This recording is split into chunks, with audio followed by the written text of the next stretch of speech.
أعوذ بالله من الشيطان الرجيم بسم الله الرحمن الرحيم إن في خلق السماوات والأرض واختلاف الليل والنهار لآيات لأولي الألباب الذين يذكرون الله قياما وقعودا وعلى جنوبهم ويتفكرون في خلق السماوات والأرض ربنا ما خلقت هذا باطلا سبحانك فقنا عذاب النار. Sadaqallahul Azim. Al-Quran Surah Ali Imran ayat 190 dan 191. Yang sama-sama kita muliakan Sahibul Bait Al-Ustadz Kahfi dan seluruh keluarga besar.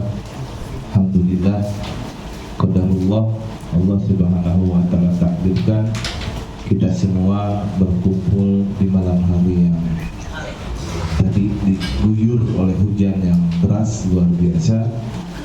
Tapi alhamdulillah pada saat manaqib dilaksanakan sudah reda hujan. 1 jam yang lalu saya ada di Rawamangun, baru saja tiba dari Surabaya. Alhamdulillah, qadarullah bisa hadir di sini untuk sama-sama kita semua melaksanakan khidmah ilmiah dan khidmah amaliyah dan khidmah ilmiah manaqib Tuan Syekh Abdul Qadir Jailani Termasuk. Yang saya hormati pimpinan Majelis Taklim Baitul Khair dan Al-Ikhlas Darul Mughni, astagfirullah, Baitul Khair. Baru kemarin acara di Baitul Khair masalahnya manaqib perdana gitu ya. Al-Ustadz Al-Hajj Romli Al-Pasar Anyamuki. Apa Pasar Anyamuki, bahasa Arabnya apa Pasar Anyamuki?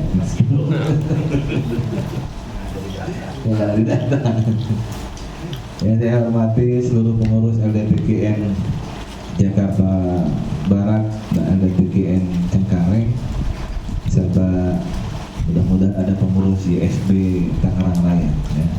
Ada nih? Nggak ada ya? Masya Allah. Alhamdulillah, ini Ustadz Kahfi punya hajat dan kemudian menarik manaqib yang biasa kita selenggarakan di Darul Mughni di Mushola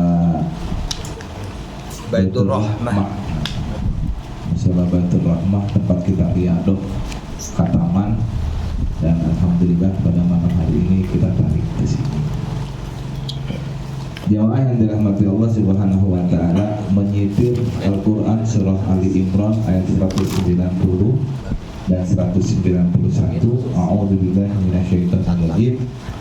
Inna fi khalqis samawati wal ard, sesungguhnya dalam proses penciptaan langit dan bumi, wa ikhtilafil laili wan nahar, dan pergantian malam dan siang, la ayatil liulil albab, itu merupakan tanda-tanda kekuasaan Allah liulil albab, kepada ulul albab.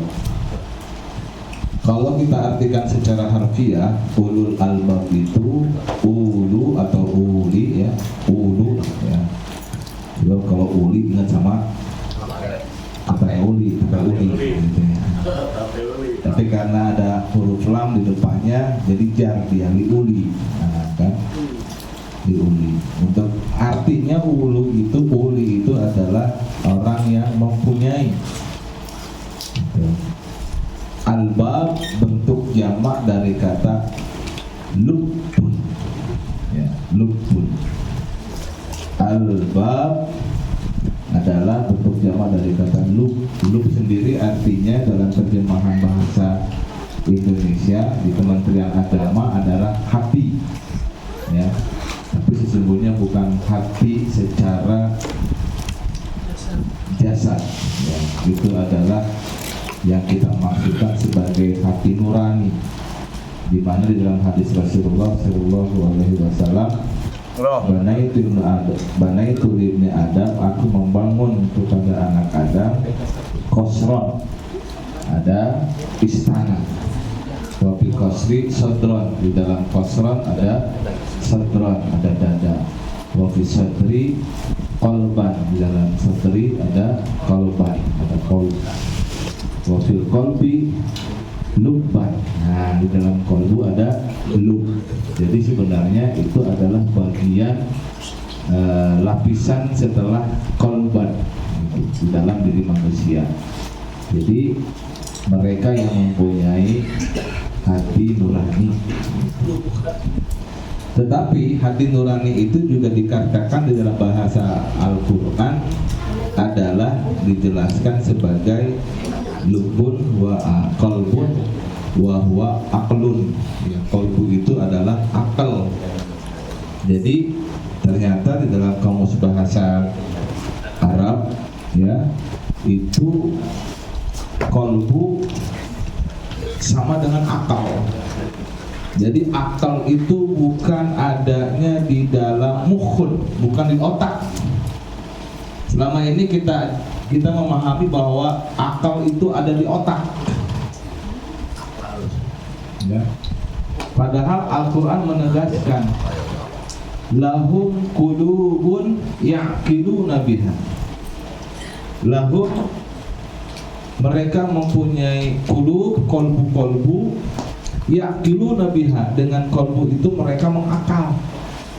Jadi bahasa Arabnya atau bahasa Al-Qur'annya bukan lahum mukhun ya'qiluna biha, tidak. Mereka punya otak, dengan otak itu kemudian mengakal. Enggak, Al-Qur'an menegaskan lahum qulubun ya'qiluna biha. Mereka punya kolbu, dengan kolbu itu mereka mengakal. Mengakal itu kalau dalam bahasa Arab, akal itu mengikat, ya, mengikat sesuatu. Itu sorban yang diikatkan di kepala, ya, itu bahasa Arabnya iqlun. Orang Mesir dibilangnya karena nggak menyebutin qaf, tapi menyebut qaf itu dengan ghain, ya. Jadi iqlun, iql. Jadi yang kayak begini nih iql. Iql nih kayak begini nih, bagi bahasa orang Mesir. Itu ya dari kata aqlun, itu mengikat. Akola, dari kata akola, mengikat. Mengikat apa? Mengikat segala ilmu pengetahuan. Jadi kolbu itu fungsinya adalah yaqilun, mengakal. Kecerdasan itu bukan di otak, tapi ada di kolbu. Nah ini kalau mengungkapkan ini bakal banyak yang senewang ini. Karena selama ini orang menyatakan bahwa sambil menunjuk kepala, lu mikir nih pakai otak gitu. Padahal mikir itu sebenarnya di sini. Mikir di sini sesuai dengan Al-Quran, lahum qulubun ya'qiluna biha. Mereka mempunyai kolbu, dengan kolbu itu mereka mengakal, mereka berpikir. Kolbu di sini maksudnya adalah kolbu ruhaniyah, ya, bukan kolbu jasmaniyah. Kalau kolbu jasmaniyah, apa kolbu jasmaniyah? Hadis Rasulullah SAW, inna fil jasadi mudghah, sesungguhnya di dalam jasad ada segumpal daging. Idza saluhat salahal jasad kullu, kalau sehat maka sehat seluruh tubuh. Wa idza fasadat fasada jasad kullu, kalau rusak maka rusak seluruh tubuh. Ala wahyal qalbu, segumpal daging itu adalah qalbu. Kembali lagi kita ngartinya sebagai hati, jantung. Hati dalam bahasa Arab adalah bukan. Hati dalam bahasa Arab adalah kibdun. Nah, ini karena lantaran kita tidak terbiasa dengan kebiasaan para guru-guru kita yang mengartikan bahwa kolbu itu adalah hati, tapi sebenarnya secara organ yang namanya hati dalam bahasa Arab adalah kibdun. Bahasa amiyahnya kabid. Ya, kabid. Orang-orang Arab Tanabak kalau nyembeli kambing biasanya pengennya daging hati. Dia ngomongnya, lu buat dulu semua itu, bulunya, lu pahanya buat lu dah, katanya begitu. Kepalanya buat tabut, buat anak kabid. Apa kabid? Daging hati. Yang bahasa Inggrisnya adalah liver. Yang fungsi liver itu adalah menyaring racun-racun dari dalam darah. Jadi asupan makanan kita sejak kita kecil itu kan melalui mulut dicerna oleh lambung dan seterusnya hasil pencernaannya itu disalurkan ke beberapa organ tubuh, kemudian menjadi darah. Darah itu kemudian masuk ke dalam hati, itu disaring, ya, disaring oleh hati. Barangkali ada racun-racun di dalam darah. Itu maka itulah fungsi liver, fungsi kabid. Maka orang kalau banyak minum alkohol, ya, itu lama kelamaan livernya mengeras. Biasanya dokter akan periksa tuh orang yang begitu, dipetukuk-tukuk dadanya, dada sebelah kanannya. Keras apa enggak nih? Kalau keras dia punya kerusakan di dalam levernya. Gitu. Nah, itu kabid. Sementara kolbu dalam hal ini adalah jantung. Secara organ, kolbu itu adalah jantung. Ya benar kata Rasulullah.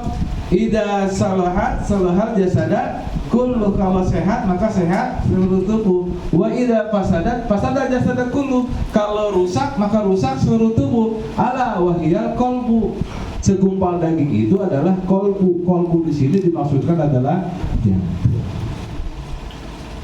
Istri saya tahun 2010 dioperasi jantung, ya, memiliki keluhan jantung itu sejak tahun 2007. Kita nggak percaya karena saat itu masih muda banget. Tahun 2007 itu umur istri saya masih sekitar 30-an, sekitar tahun 36 umurnya, sekitar 35-36. Tahun 2000. Kan nggak percaya kalau istri punya penyakit jantung, iya nggak Di? Anak masih muda punya penyakit jantung, kan nggak percaya. Kita biarin itu. Tapi lama kelamaan ngebengkak itu jantung. Akhirnya istri saya mengalami stroke ringan. Sebelah kanannya kebas, nggak bisa digerakin. Bingung saya.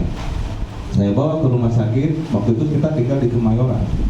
Saya bawa ke rumah sakit di Rumah Sakit Islam Kemayoran. Bukan Kemayoran, Cempaka Putih.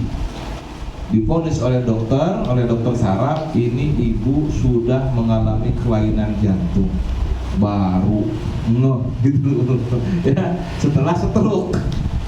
Akhirnya dirujuk ke rumah sakit harapan kita, dites USG, dites rekam jantung dan segala macam, dicek ya, di eko ya, namanya di eko tuh Pak kalau ngecek jantung gitu ya Pak Haji Usman. Pernah belum ya?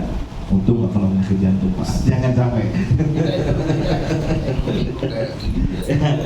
Kok saya nunjuknya Haji Usman ya? Dia perasaan ada saudara kita yang kena jantung deh. Siapa ya waktu itu ya? Yang di grup. Ada katanya penyakit jantung, kena penyakit jantung.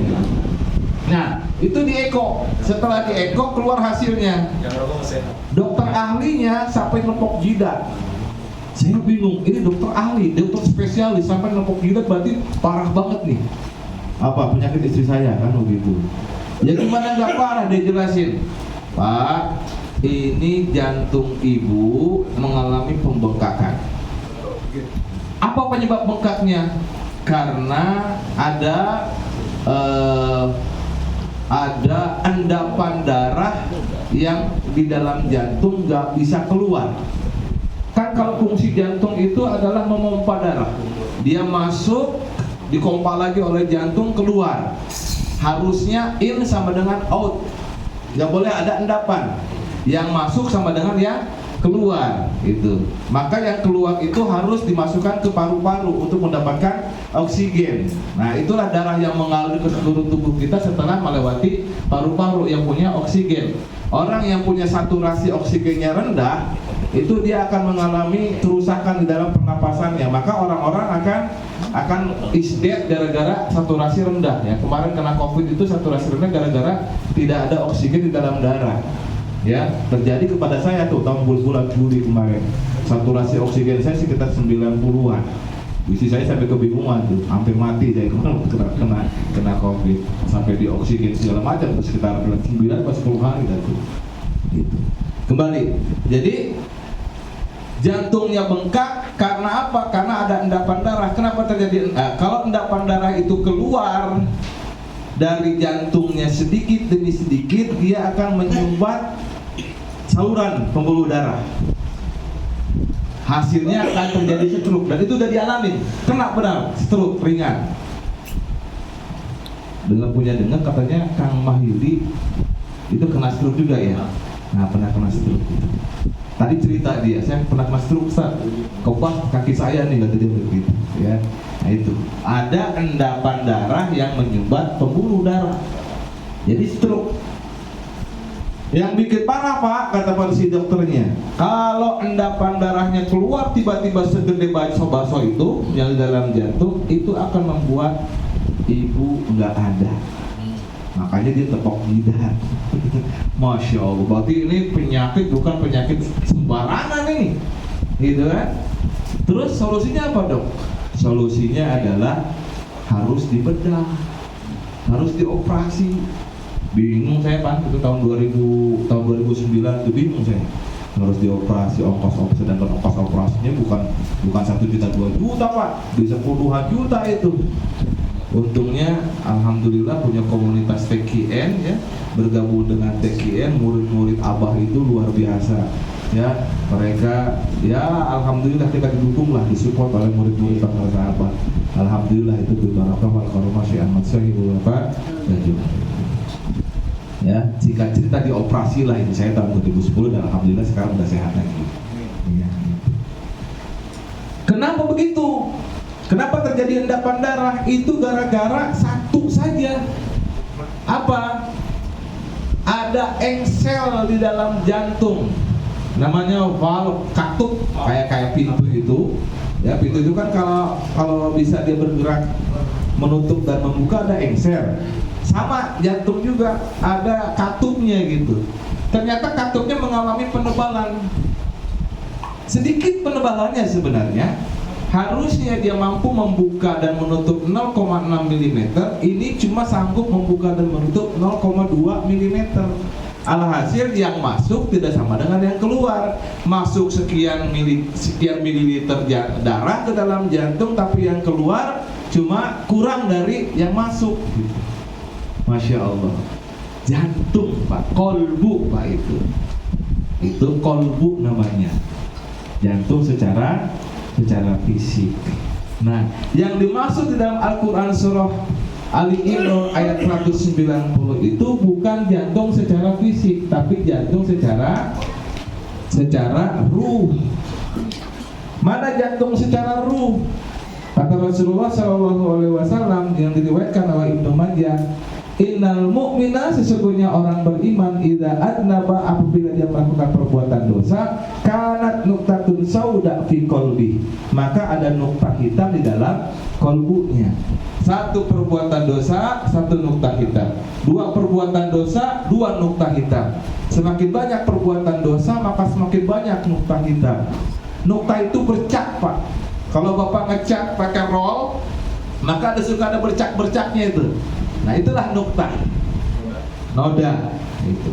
Kalau kita biarkan itu kolbu kita dengan bercak-bercak yang ada karena maksiat-maksiat yang kita lakukan, maka lama-kelamaan bercak itu akan mengeras. Summa qasat qulubuhum, kemudian mengeraslah kolbu-kolbu mereka. Ya, bahkan mengerasnya lebih keras daripada batu. Ya, Masya Allah, ini berbahaya. Nah itu disebut hati nurani yang kita artikan sebagai hati saja. Tapi kan beda Pak antara mata dengan mata kaki. Mata adanya di mana? Kepala, di atas. Mata kaki adanya di mana? Bawah, di kaki ya. Maka saya sih mengharapkan kalau nyebut kolbu jangan lagi diartikan sebagai hati. Hati nurani lebih tepatnya. Tapi jangan dibacanya, jangan disingkat Pak ya. Kalau disingkat sering kalah kalau dalam kontestan politik. Ya, sering kalah ya. Jadi kembali bahwa kolbu di sini dimaksud adalah hati nurani, yang bahasa Jawa, bahasa Sunda disebut sebagai manah. Ya, ada orang Jawa di sini. Ing dalam manai kulo, di dalam hati nurani saya. Di jero manah kuring kata orang Sunda gitu ya. Jadi kolbu itu adalah manah. Oke. Jadi manah bukan, manah dengan amanah beda gitu. Manah hati kecil. Nih, kita mau melakukan sesuatu, ada kretek di dalam hati nurani kita. Nah, itu disebut dengan kolbu. Ada sesuatu di dalam kolbu. Nih, kita punya niat pengen bikin ini, pengen bikin itu, ada hajat. Itu yang ngomong pengen begini, pengen begitu, itu adalah kolbu. Hati. Nah, kembali kayak ke ayat Ali Imran 190. Jadi, inna fi khalqis samawati wal ardi wa ikhtilafil laili wan nahari la ayatin liulil albab. Sesungguhnya proses penciptaan langit dan bumi, pergantian malam dan siang, itu adalah tanda-tanda kekuasaan Allah bagi orang yang mempunyai lub. Tegasna, cek orang Sunda. Ya, yakni orang-orang yang mempunyai kolbu, yakni orang-orang yang mempunyai akal. Siapa? Ya kita ini manusia. Betul nggak? Iya, kalau binatang nggak punya dia kolbu, itu nggak punya dia akal. Jantung ada, betul kan? Binatang jantungnya ada, tapi akalnya bukan di jantung, akalnya bukan di muhun. Ayam ada muhunnya nggak? Ada otaknya nggak? Ada, tapi dia nggak cerdas. Kecerdasan itu sesungguhnya ada di dalam kolbu yang nurani, gitu. Kolbu yang hati nurani, kolbu yang ruh. Gitu. Ya, bisa dibedakan ya antara manusia dengan binatang kalau begitu. Nah, ngapain sih orang-orang yang punya lub itu, orang yang mempunyai kolbu itu kerjaannya dua. Pertama, alladzina yadhkurunallaha qiyaman wa qu'udan wa 'ala junubihim. Mereka yang selalu menzikirkan Allah dalam keadaan berdiri, duduk dan berbaring. Nah, ini. Jadi orang yang mempunyai lub, orang yang mempunyai qalbu, orang yang mempunyai kecerdasan adalah mereka yang selalu berzikir kepada Allah dalam setiap keadaan, berdiri, duduk maupun berbaring.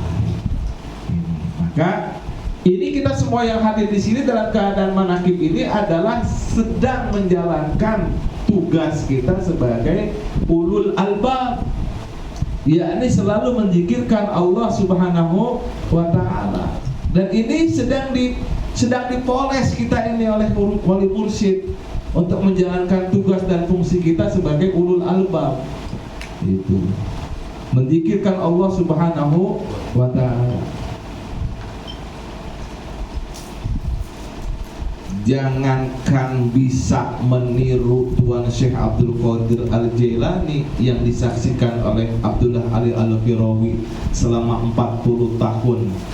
Beliau menyaksikan Tuan Syekh Abdul Qadir Jailani berwudu sholat subuh dengan wudu sholat isya.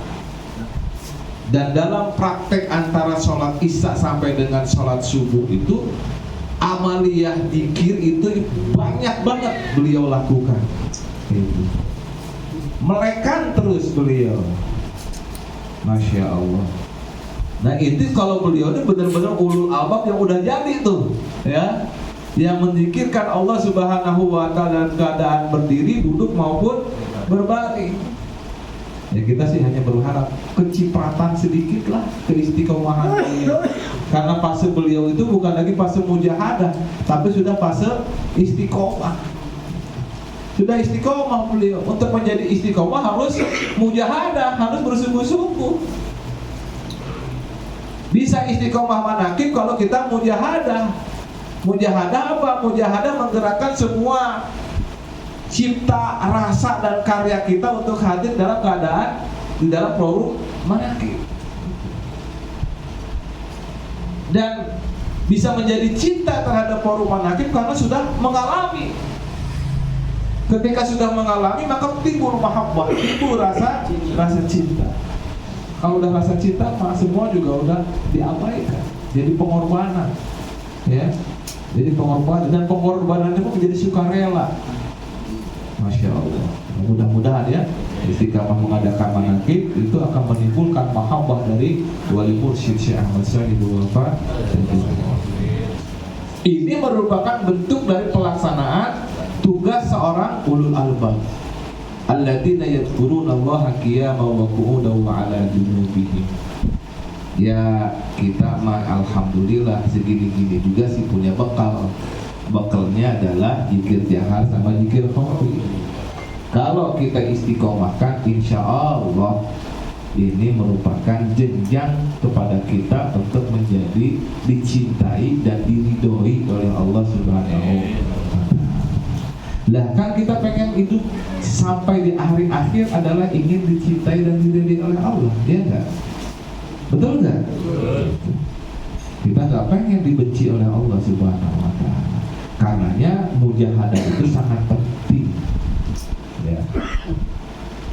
Dalam kitab Risalatul Qusyairi ya, Imam Al-Qusyairi menyatakan, barang siapa orang yang bermujahadah dengan sungguh-sungguh, dia akan mendapatkan dari Allah Subhanahu wa Ta'ala yang disebut dengan musyahadah. Itu maqalahnya Imam Al-Qusyairi. Kalau kita bermujahadah, insya Allah bisa musyahadah, bisa menyaksikan. Dan mujahadah kita seperti apa dulu ditanyakan kepada diri kita sendiri ya. Keistiqomahan kita dalam berzikir seperti apa? Keistiqomahan kita dalam melaksanakan sedekah seperti apa? Keistiqomahan kita dalam melaksanakan riyadhah seperti apa? Kan itu yang harus kita evaluasi, Pak. Syukur-syukur kalau kita sudah mulai meniti itu. Maka forum manakib itu merupakan forum latihan untuk kita semua. Penyelenggara manakib sedekah hartanya, sedekah tenaganya, sedekah pikirannya, sedekah waktunya. Yang hadir manakib sedekah waktunya, ya. Sedekah apanya? Mulutnya. Ya, ngapa makan sedekahnya tuan rumah, kan begitu. Jadi ada silih asa, silih asi, silih asu gitu. Masya Allah. Ini dilatih oleh beliau Tuan Syekh Ahmad Sahibul Wafa. Makanya saya senang kalau ada manakiban di berbagai tempat. Itu adalah forum kita latihan. Selain memang kalau kita detailkan, kalau kita rinci itu manakiban itu berbagai macam hikmah bisa kita peroleh. Masya Allah. Mudah-mudahan lain waktu kita akan pecahkan itu satu persatu secara detail bagaimana forum manakib itu bisa menghasilkan hikmah. Ini yang pertama. Jadi tugas ulul albab adalah alladzina yadhkurunallaha qiyaman wa qu'udan wa 'ala junubihim. Tidak akan menjadi seperti Tuan Syekh Abdul Qadir Al-Jailani kalau mujahadah kita sedikit. Ya nggak Pak? Jangan ngukur kepada Tuan Syekh Abdul Qadir Jailani dulu dah. Ngukur ke bawah dulu. Ke yang paling dekat sama kita, Tuan Syekh Ahmad Sahibul Wafa Tajul Arifin. Kira-kira bisa sampai apa enggak nih kita nih seperti beliau? Masya Allah. Kayak bumi dan langit ini Pak. Ya, jauh. Saya kemarin manakib di Masjid Nurul Yakin di Jakarta Selatan, kawasan Bintaro di Timur. Ngobrol lah sama ketua LDTKN Jakarta Selatan, Haji Rena Mulyana. Beliau itu mu'alaf tadinya, tahun-tahun 70-an mu'alaf dari Hindu terus ke Kristen, dari Kristen kemudian ke Islam. Dan dia jadi guru di berbagai tempat. Belum ketemu, belum serp guru di berbagai tempat itu kecuali setelah ketemu pengarsa Abah Anom. Baru ngelihat wajah pengarsa Abah Anom aja dia bilang, wah ini dia guru yang luar biasa, yang saya harus ikuti. Gitu. Singkat cerita, dalam sebuah peristiwa, beliau ini sangat dekat dengan pengarsa Abah Anom, namanya Haji Rena Mulyana Pak, kalau pengen tahu. Ya, Haji Rena Mulyana itu zaman-zaman tahun 80-an, tahun 90-an itu jadi supirnya Abah kalau ada di Jakarta. Ya, Abah kemana-mana dia supirin tuh. Bali itu ya? Bukan Bali, orang India, keturunan India dia. Keturunan India. Kakaknya Pak Gunawan yang ngadain acara manakiban di Pulau Mas. Kalau Ikhwan lama tuh tahu tuh, Pak Gunawan namanya, yang belum lama meninggal dunia kemarin. Nah, Haji Rena dalam satu waktu kemudian diperintahkan oleh Abah, beliau Haji Rena sedang ada bersama Abah di ruangan madrasah. Saat itu manakiban. Rena kata pengawas Abah, tolong lihat dari balik jendela Ikhwan Abah di luar. Pas dilihat, wah banyak sekali. Iya banyak Ren. Tapi sebanyak itu yang akan menjadi murid Abah tidak melebihi sebatas mata kaki Abah. Astagfirullahaladzim. Segitu banyaknya, tapi jumlah yang banyak itu yang benar-benar jadi murid Abah tidak bakal melebihi batas mata kaki pengawas Abah. Itu artinya apa? Kata pengawas Abah, ini ikhwan kita ini kalau mengamalkan zikir kita secara sungguh-sungguh 40 tahun itu belum apa-apa. Belum apa-apa. Makanya saya bilang itu kayak langit sama bumi, Pak. Jauh banget tuh. Itu. Kita mau lihat dosa apapun itu belum bisa mampu melewati batas mata kaki pengarsa apa.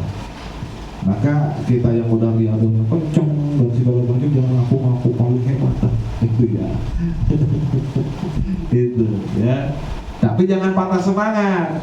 Ya.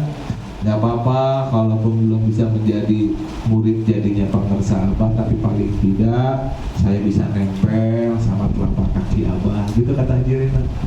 Ya, kalau nempel jadi debunya pengarsa Abah kan kemana-mana ikut terus. Iya gak? Nah, kita yang penting mahabbah aja dulu dah, gitu ya. Mahabbah, kalau sudah mahabbah kan insya Allah kita bakal menjadi istiqomah dalam melaksanakan semuanya. Ya memang awalnya menerima mahabbah sih, dari cinta.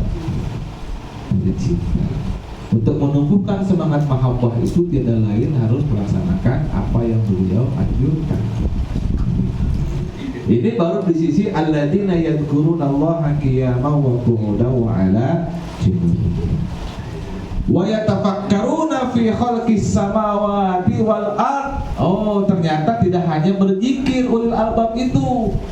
Ulil albab itu yatafakkarun. Apa arti yatafakkarun? Memikirkan. Wa yatafakkaruna fi khalqis samawati wal ard.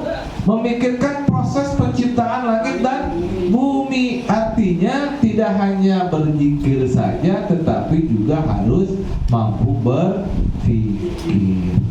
Itu ya. Jadi ada dua sisi sebenarnya. Betul, kolbu kita harus selalu berzikir untuk mensucikan kolbu, ya, untuk supaya kolbu ini menjadi jernih sehingga mampu menangkap semua energi yang telah Allah sediakan di alam ini. Banyak nur-nurnya itu berupa energi cahaya, ya, nur ilmu, nur barokah, nur maghfirah, nur ma'rifah bahkan gitu. Itu bisa direngkuh oleh kita dengan zikir kita kepada Allah Subhanahu wa ta'ala. Tapi kalau sudah mendapatkan cahaya itu digimanain? Kalau kita nggak sanggup untuk mengejawantahkan apa yang sudah kita peroleh.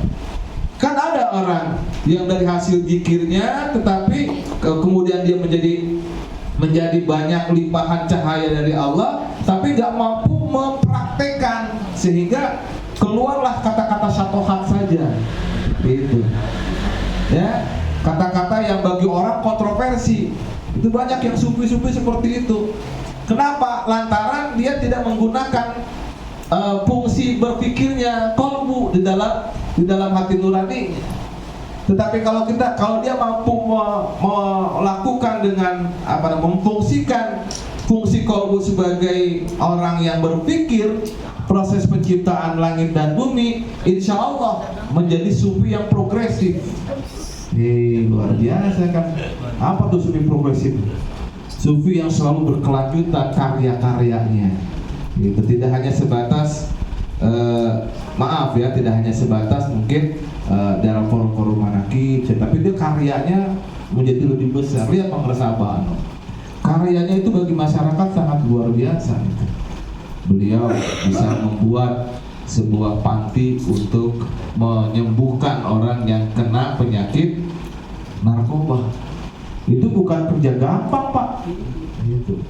Bisa menyalurkan saluran irigasi dari tempat yang kering air kemudian menjadi itu tanaman padinya menjadi subur. Itu idenya Pangersa Abah, sampai kemudian beliau mendapatkan penghargaan dari pemerintah zaman Orde Baru. Apa tuh penghargaannya waktu itu ya? Sampai tahu ya? Itu luar biasa. Itu namanya sufi yang progresif, ya, sufi yang akrab dengan dunia sekitar. Gitu. Artinya dia soleh secara ritual, tetapi soleh juga secara sosial. Begitu. Terhadap masyarakat tidak diabaikan keinginan masyarakat atau permasalahan masyarakat. Ya, Masya Allah. Ya, itulah fungsi ulul albab. Dia kurun, dia juga tafakkarun. Nah, kalau ini seimbang, insya Allah Ikhwan Tekian ini akan dikenal di masyarakat sebagai orang-orang yang bermanfaat untuk masyarakat yang lain. Sebagaimana pesan dari Rasulullah SAW, khairun nas anfa'uhum linnas. Sebaik-baik manusia adalah yang paling bermanfaat untuk manusia yang lain. Kan tinggal kita tanya nih, kita hadir di RT ini, hadir di RW ini nih, mas kita ini punya manfaat apa untuk masyarakat kita? Itu kan paling enggak lah kita punya pengetahuan, bisa ngajarin anak baca Quran, ya ajarin alif-alifan, tuturutan gitu, baca Iqra dan segala macam. Kita punya tenaga, ya tenaga kita salurkan buat apa? Ngebersihin masalah, ngebersihin masjid. Itu kemanfaat kepada yang lain. Kalau kemudian kita punya lebih dana, ya kita punya lebih rezeki, kita manfaatin, ya kita berikan mereka. Misalkan orang yang nggak punya dana untuk berpendidikan lebih tinggi, kita kasih mereka, beasiswain mereka. Nah, itu namanya kita bermanfaat untuk manusia yang lain. Nah, ini Ikhwan Tekian yang diharapkan oleh Pangersa Abah, selain dia rajin zikir tapi juga bermanfaat untuk manusia yang lain. Gitu. Ya manakib tiap malam sih boleh-boleh aja, tapi jangan lupain kewajiban terhadap istri. Gitu. Itu Pak ya, Masya Allah. Jadi ini pesan dari ayat Al-Quran surah Ali Imran ayat 190, 191 kita kaitkan dengan manakib Tuan Syekh Abdul Qadir Jailani terkait dengan zikir beliau yang semalam suntuk melekan. Mungkin kalau mengukur teman-teman kita yang suka semalam suntuk zikir, nggak ada lain nih kecuali teman kita nih, ketua kita ya, semalam suntuk tuh zikir ya, Masya Allah. Kita mah belum sanggup dan menurutin beliau dah. Gitu. Jadi dekat aja dah sama dia dah gitu ya, supaya beliau mahabbah sama kita dan kebeleteran ya begitu. Ya sama lah begitu. Kita nggak bisa melakukan zikir sebagaimana Tuan Syekh Abdul Qadir Jailani lakukan, tapi kalau dengan kita mahabbah dengan apa yang beliau anjurkan, insya Allah ya kita mendapatkan limpahan berkah dan karomah dari beliau Pangersa Tuan Syekh Abdul Qadir Jailani Qaddasallahu sirrahu.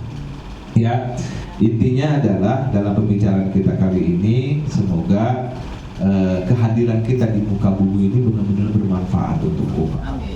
Ya, teruslah menjadi seorang pedagang, teruslah menjadi seorang pendidik, teruslah menjadi seorang transporter. Apa transporter? Apa transporter? Nah, ojol. Paham bener. Ya, paham ya. Teruslah menjadi transporter ya. Teruslah menjadi YouTuber, tapi YouTuber, transporter, pedagang, pendidik yang soleh. Ya, soleh secara ritual, juga soleh secara sosial. sosial. Nah, itu pesan-pesan dari pesan dalam tanbih itu luar biasa Pak. Kalau kita ulik yang pesan dari Pangarsa Abah itu dari nomor 1, 2, 3, 4 itu yang mengenai kasaluhureun ulah nantu ya, sesama jangan saling bertengkar, kebawahan jangan menganggap remeh gitu, kepada fakir miskin harus menyayangi segala macam. Itu kan ajaran-ajaran untuk kita bisa soleh secara sosial Pak. Gitu ya. Maka dengan kita berdagang, kita punya rezeki ya, kita juga sedang menjalankan perintah Allah Subhanahu wa taala, fantasiru fil ard wabtagu ilaihi min fadlillah. Itu. Berkelilinglah, berjalanlah di muka bumi, fantasiru fil ard wabtagu min fadlillah, dan carilah keutamaan dari Allah Subhanahu wa taala. Ngapain? Dagang. Kan itu, cari keutamaan dari Allah Subhanahu wa taala. Dagang enggak, berkarya di apa, di perusahaan misalkan seperti itu ya, kerja itu juga bagian daripada tugas kita sebagai ulul albab. Maka kalau yang udah punya kerjaan, jangan sia-siakan pekerjaan. Susah Pak, orang punya kerjaan, orang nyari kerja itu susah ya. Makanya udah kerja, bikin pekerjaan kita sebaik mungkin sehingga atasan menjadi suka terhadap kerjaan kita. Dari atasan suka sama kerjaan kita dapat reward, kita dapat bonus, gitu kan? Dapat bonus, dengan dapat bonus kita makin tinggi. Kalau makin tinggi bakal nambah upah lagi. Kalau udah upah tinggi kan enak kalau kita mau berbagi rezeki, betul nggak? Penting makanya jadi orang kaya. Jangan nggak mau jadi orang kaya, ya nggak Pak Mustaqim? Kalau orang yang pelit, kalau orang yang pelit, jangan pelit, bikin terus supaya pelit, supaya nggak pelit, ya, masya Allah. Jadi, nah teruslah, ya. Nggak apa-apa berprofesional di jenisnya masing-masing, ya. Misalkan jagonya apa? Jagonya adalah jual beli tanah, jadi maklar tanah, nggak apa-apa. Tapi jangan terlalu tinggi markupnya gitu ya. Tapi tetap soleh, tapi tetap berzikir kepada Allah Subhanahu wa taala. Nggak apa-apa dagang maaf celana dalam perempuan ya, nggak apa-apa dagang maaf penutup dadanya perempuan begitu. Tapi di situ dia berusaha untuk semaksimal mungkin bekerja sehingga pembeli suka, banyak dagangan dia dibeli. Tapi kita salah secara sosial, salah juga secara ritual. Nah, itu, ya. Maka pesan ini sangat penting, ya. Masya Allah, ya, mudah-mudahan bermanfaat. Itu senang saya ketemu dengan orang-orang soleh di hari ini. Semoga pertemuan kita hari ini juga akan Allah lanjutkan pertemuan di hari ini. Amin. Amin. Ini saja, mudah-mudahan bermanfaat. Yang hak datang dari Allah Subhanahu wa taala, yang keliru dalam diri saya mohon dimaafkan. Allahumma muwaffiq ila aqwamit thoriq. Wassalamualaikum warahmatullahi wabarakatuh.